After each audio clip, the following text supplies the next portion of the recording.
नमस्कार. मी काकचा तरुण उद्योजक विनोद गुजर.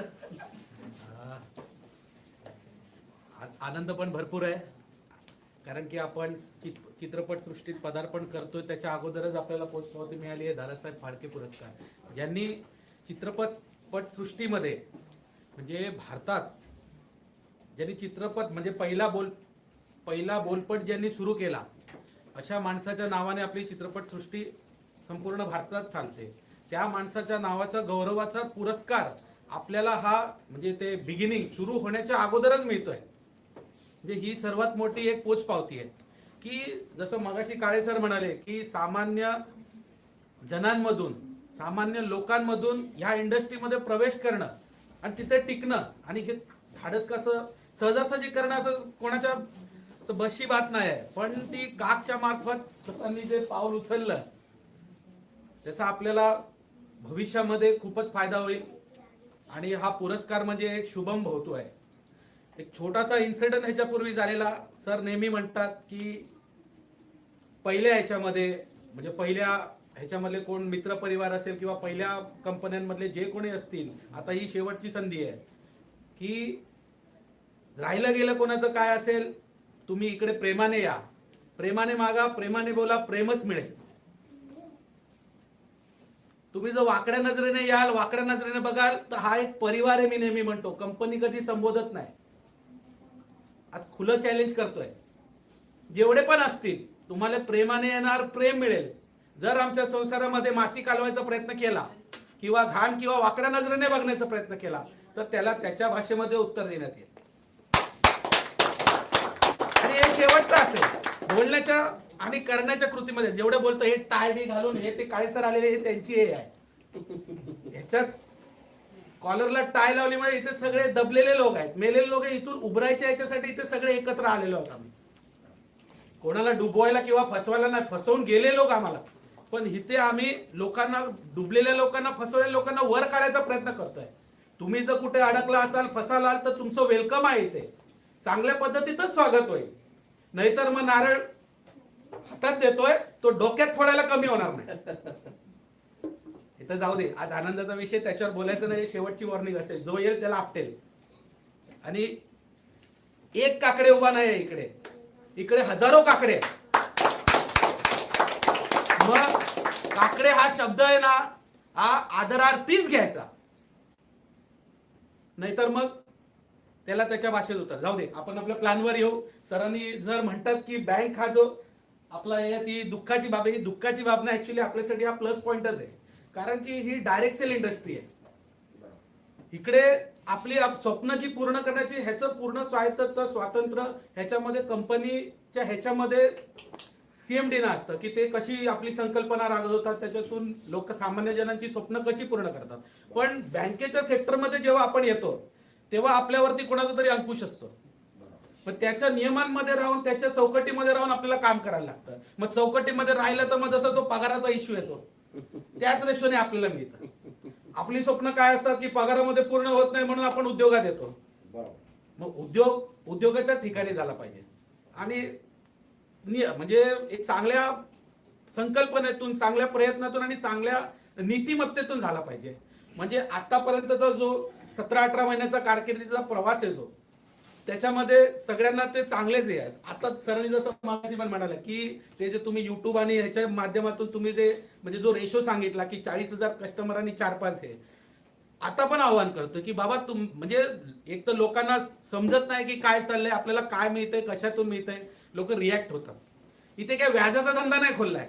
म्हणजे तुम्ही 10,000 दिले, 1,00,000 दिले तर तुम्हाला 2%, 10%, 5% तुमचे आमचे पैसे नाही. तुम्ही उद्योग करायसाठी इथे आला तर एखाद्या, आता छोटंसं उदाहरण आहे की आपण वडापावच्या गाडीवर जाऊन वडापाव खातो, बरोबर आहे.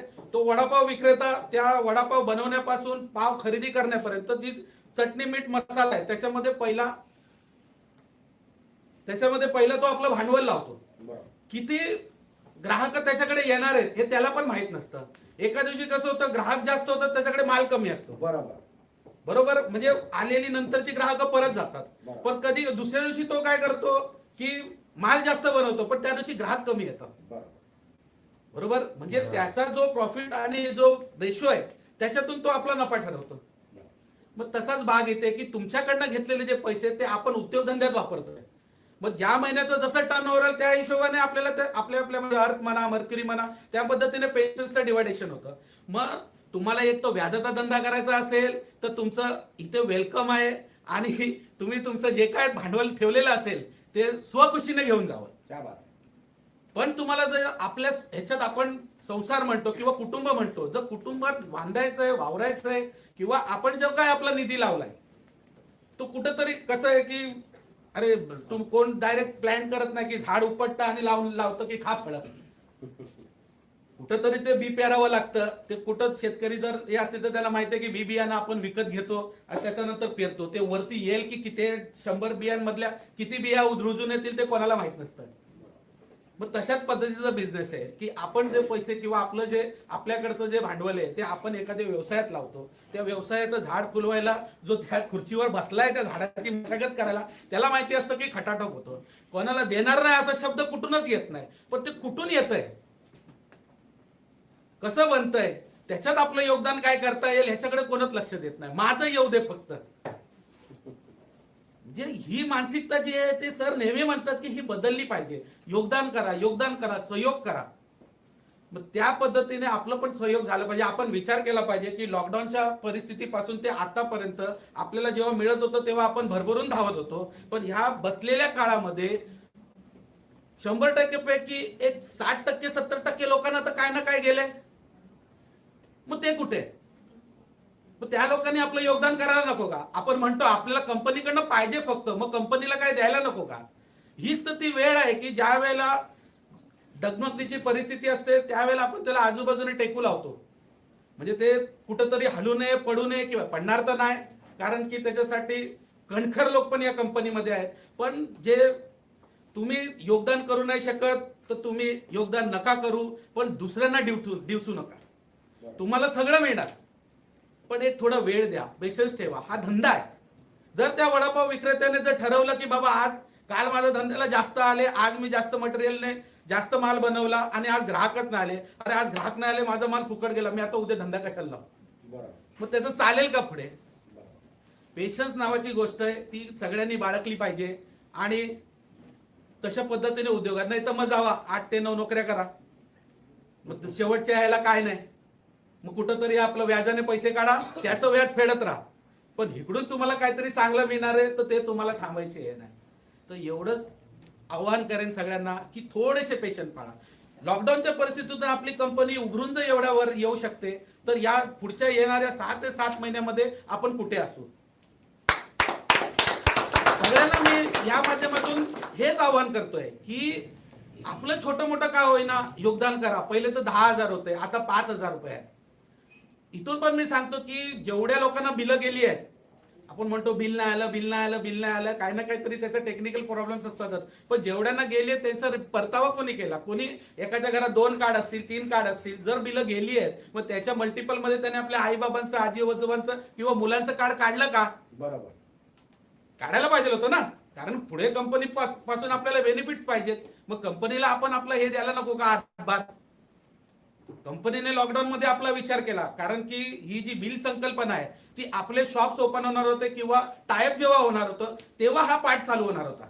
मग कंपनीने अगोदर का केला की बाबा लॉकडाऊनचा पिरियड आहे की प्रत्येकाच्या घरात कशी परिस्थिती आहे काय माहित नाही, तरी सरांनी कुठलाही हे नसताना ते बिलिंगचा प्रोग्राम चालू केला की नको जाऊ दे, त्यांना पैसे जाऊ दे. पर्याय मार्ग काढला, त्याला तो चांगला काढला.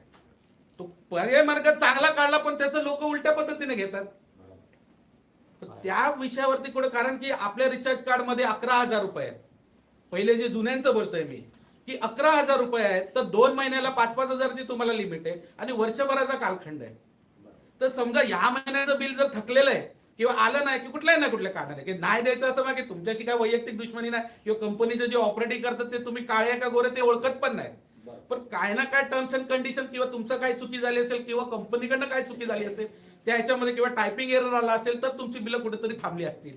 तर हा बाबा या महिन्यात नाही आलं तर बाबा मी या महिन्यात टाकते, पण वो येईल. तुम्ही त्या महिन्यात नाही पडलं मग टाकू नको टाकू, अरे तू टाक ना, तुझ्या वॉचर मध्ये पैसे आहेत ना. सिनियर आव्हान करतो, बोलतो तुम्हाला की बाबा तुमची झेरॉक्स पुन्हा पाठवून द्या, आपण त्याच्यासाठी हे पाठवू. तो पिरियड तो तिकडे लिस्ट देऊन मोकळा झाला असतो तेव्हा तुम्ही आता आजच आलेले एक सिनियर होते त्यांच्यात, ते म्हणतात की आम्हाला असेच पैसे नाही पाठवू शकत का. अरे आपण हे पैशाच्या बदल्यात पैसे नाही देते, बाजाराच्या बदल्यात बाजार करतोय आणि कुठंतरी रिलीफ मग असेच सगळ्यांना बँका वाटल्या असत्या. थोडा तरी कॉमन सेन्स ठेवा की तुम्ही ती बिलं टाकायची का, घरात काय खातच नाही का, घरात काय येतच नाही का. मग तसं थोडंसं कॉमन सेन्स ठेवून चांगल्या प्रकारे चांगली बिलं, एक अशी बिलं बघतो की 10-12 बिल, म्हणजे ते आमची परीक्षा घेत आहेत की बाबा त्या बिलांच्या फिगर दिसत नाही, छोटी छोटी अशी एका 5,000ला तुम्ही 5,000च्या याला अशी जर 10-12 बिलं पाठवली तर ती एका प्रिंटमध्ये कशी दिसतील, तर तुमची बिलं कशी पास होतील. तर कधी सिनियरच्या नावाचा वेडा वाकडा किंवा काय तो आहेच नाही, कधी अकाउंट नंबरच नाही. जर अशी बिलं तुम्ही तुम्ही तुमच्या चुका ऍक्सेप्ट करायला तयार नाही, पण कंपनीला कसं बोलता येईल ह्याच्यावरती आहे. मी फक्त एवढंच म्हणेल की नाही आली आहेत बिलं त्यांना येतील, पण ज्यांना आली आहेत त्यांनी स्वतःहून समोरून योगदान करा. एक 5,000चं कार्ड, जसं मगाशी सकपाळ सरांच्या याच्यात त्या सरांनी उदाहरण दिलं की त्यांना फोन केला, शेवटचा दिवस होता, आम्हाला तिघांना महाराज कार्ड काढायचं आहे. ते काय सगळेच गडगंज अशातला भाग नाही, पण सकपाळ सरांनी कसं पण करून त्यांना मदत केली त्या दिवशी. भाग्य जे म्हणतात सर की भाग्य भाग्य भाग्य, सकपाळ सरांनी मदत केली नसती तर त्यांचे 3 कार्ड बनले नसते, त्यांचे 3 पुरस्कार झाले नसते. 31 तारीख म्हणजे ते पुरस्कारासाठी झाले, त्यांचे पुरस्कार बनले नसते. प्लस त्यांचं भाग्य एवढं चांगलं की ते सकपाळ सरांचे कुठले मेहनतीचे पैसे त्या पेटीत गेले आणि त्या तिघांचेही कॉइन निघाले. मी तुम्हाला सगळ्यांना हेच आवाहन करतो परत की आपल्या आजूबाजूच्या घरामध्ये बघा की कोण गरजू आहे, काय आहे, त्याला अशीच जाऊन मदत केली तर तो खायला आणि संपेल. पण हे जर महाराज कार्ड त्याच्याकडे आलं तर त्याच्या पिढ्यानपिढ्या बसून खाणार आहे. प्लस त्या 5,000मध्ये त्याला आता 5,000 मिळत आहेत, प्लस एक्स्ट्रा 5,000, म्हणजे त्याचं बेसिक जे कार्ड आहे ते त्याचे प्लस कंपनी पास देतो. तो केव्हाही रिचार्ज करेल तेव्हा त्याच्या कार्डमध्ये 10,000ची व्हॅल्यू असणार आहे. पण आता दिवाळी आहे म्हणून त्याला बंपर ऑफर म्हणून त्याच्यामध्ये 5,000 आपण एक्स्ट्रा काढून त्याला 15,000चं रिचार्ज कार्ड दिलंय. दर महिन्यात त्याला 1,000ची लिमिट ठेवली आहे. जर टेक्निकली हिशोब केला, जर त्यांना तुम्ही असं जसं दिसतंय 5,000 दिले तर 5,000मधले आपण मोकळे संपवून मोकळे होतोय, पण त्याचं जनरेशन होत नाही, त्याचा व्यवस्थितरित्या वापर होत नाही. दुसरं काय आहे की त्याला 1,000 रुपयाची लिमिटने जर त्याला दर महिन्याला जात आहे तर 5 महिन्यात त्याचे मुद्दल ज्याचा जो मेन हे आहे ती त्याची गेली, म्हणजे पुढलेल्या 12 महिन्यामध्ये तो 12,000 घेतोय, म्हणजे 7,000 रुपये तो दर महिन्याला सेव्हिंग करतोय. उरलेले त्याचे 3,000 पुढच्या वर्षाला कॅरी फॉरवर्ड होत आहेत, म्हणजे दर वर्षाला तो 7-7 हजाराचा नफा घेतोय. बरोबर, म्हणजे इकॉनॉमिकली कुठेतरी मी सगळ्या आयांना माता भगिनींना मी तो पाठ समजवतो की जर माझ्या घरात 2 ते 3 महाराज कार्ड आहेत, जसं मगाशी सरांनी उदाहरण की 2 दिली तर 2,000चं आहे, पण 2,000 एक फॅमिली असेल तर 2 तिथं 2,000 हे होऊ शकतं. मी जर वार्षिक बजेट लावलं तर 5 ते 6,000च्या खाली कोणाचं घरातलं हे कमी नाही. आणि किती पण ठरवलं तरी एक निधी तुमची जमा राहत नाही. तुम्ही जी काट कसं म्हणता डब्यामध्ये, त्या दिवशी ती ताई आलेली ती म्हणते डब्बे बिब्बे में छुपा के रखा हुआ पैसा होता है, ते कधी वाचत नाही. पण हा जो पैसा आहे तुमच्या बँकच्या अकाउंटमध्ये जमा होणार आहे. जर व्यवस्थितरित्या ऑपरेट केलं, बरोबर व्यवस्थित चांगली बिलं जर तुम्ही पाठवली तर दर महिन्याला तुम्हाला 1,000 रुपये मिळणार आहेत. जर समजा घरामध्ये 3 ते 4 कार्ड असतील तर 7-28,000 रुपये तुमचा नफा कंपनी करून देणार आहे. बरोबर, हा त्याचा मागचा उद्देश समजला पाहिजे. आपण 5च्या बदल्यात हे मिळतं ते नाही, तुमचं सेव्हिंग किती होत आहे असं होतं का. आता इथे सगळ्या मला मी विचारतो तुम्हाला की तुमचे किती उरतात, मग तो 20,000 पगार असू दे, 25 असू दे या 50 असू दे, शेवटच्या याला काय नसतं. मग ते कुठंतरी सराफाकडे जायला लागतं, दागिने ठेवायला लागतात. प्रत्येक घरातली गोष्ट आहे, कोणी नाही म्हणूच नाही. किती पण मोठा असू दे, राजा असू दे, भोज होते, इथे असं करणं सगळे दागिने ठेवलेले आहेत लोकांनी. इथे कोण असत नाही बसलंय. कंपनीचं जीवाने म्हटलं तर सगळं ओतून दिलं पाहिजे.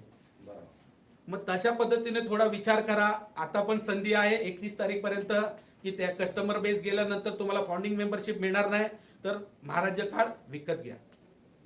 आणि महाराज कार्ड हे खरंच आहे, तुम्हाला मी त्याचं क्लिअरेशन दिलंय की जर तुमच्या घरात 3 ते 4 कार्ड असतील तर किती तुमचा नफा होणार आहे.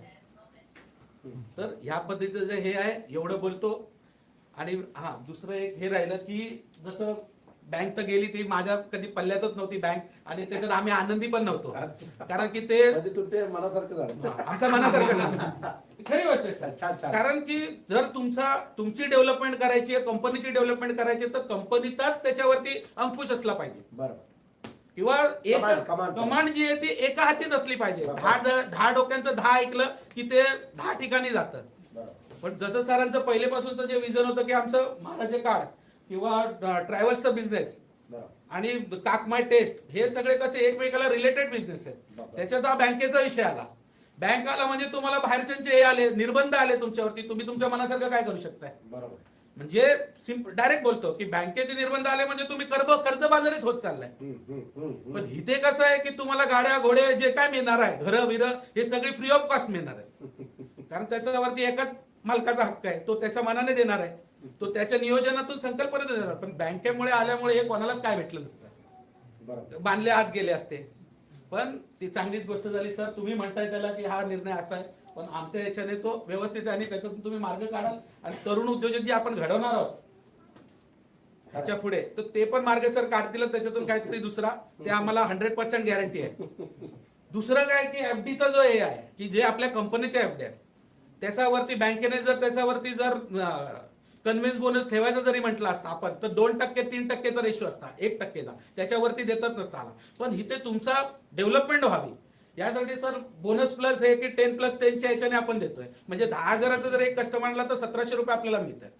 म्हणजे कुठे 3 दिवस जाऊन कुठेतरी भांडी घासतो दुसऱ्याच्या कंपनीमध्ये, तेव्हा तुम्हाला महिन्याला एक 10 ते 15,000 पगार मिळतो. इथे सेल्फ आपली घरातली कामं करून हे इथे तिथे आजूबाजूला सांगून जर फिरता फिरता जरी बिझनेस केला तरी 1700 रुपये पर कार्डच्या मागे मिळतात. मग आपल्याला किती कमवायचे ते आपण टार्गेट करायचे. तर ते अशा पद्धतीची संकल्पना आहे. आणि दुसरं काय की अजून पण वेळ नाही गेली की अजून पण लोक विचारतात की बाबा ते ज्येष्ठ नागरिकाचा पुरस्कार आहे का. तो आवाक्याच्या बाहेर गेला असला तरी पण एफडीच्या मार्फत सरांनी एक त्याच्यामधून आपल्याला एक संधी दिली आहे की ज्येष्ठ नागरिकांच्या एफड्या बनवा. कारण की पैसा जो असतो तो एक हात निघून जातो. पण तुम्ही जर तुमच्या आई वडिलांच्या किंवा आजोबांच्या नावाने जर एफड्या बनवल्या तर 10,000च्या बदल्यात दर महिन्याला त्यांना एक 200 रुपये म्हणजे ऍडमिन चार्ज कट वगैरे करून एक 180-190च्या आसपास त्यांना पडणार आहेत. म्हणजे एक कुठंतरी एक आर्थिक मदत पण जाते. प्लस 1 वर्षानंतर तुमचे पैसे तुम्हाला रिटर्न मिळतात. 1 वर्ष 2 वर्ष 3 कंपनीच्या एफड्या द्या. प्लस जागेवरती तुम्हाला तुमचं कन्व्हिन्स बोनस मिळत आहे. त्याच्या बरोबरच जर कोण राहिला असेल तर त्या माऊलीचा किंवा त्या आजोबांचा आजीचा किंवा आई बाबाचा परत सत्कार करण्याचा आपल्याला इथे एक चान्स मिळतोय. तर मी आवाहन करतो की महाराज कार्ड बरोबरच एफडी वरती पण आपल्या आजूबाजूला कोण राहिला असेल तर त्यांच्या करून घ्या. आणि जर कोणाकडे अतिरिक्त पैसा पडला असेल की जो त्या रेटने मिळत नाही किंवा त्या ह्याच्याने मिळत नाही तर तो आपल्या कंपनीच्या योगदानासाठी लावा असं मी आवाहन करतो. एवढं बोलून माझं भाषण संपवतो. जय हिंद, जय महाराष्ट्र.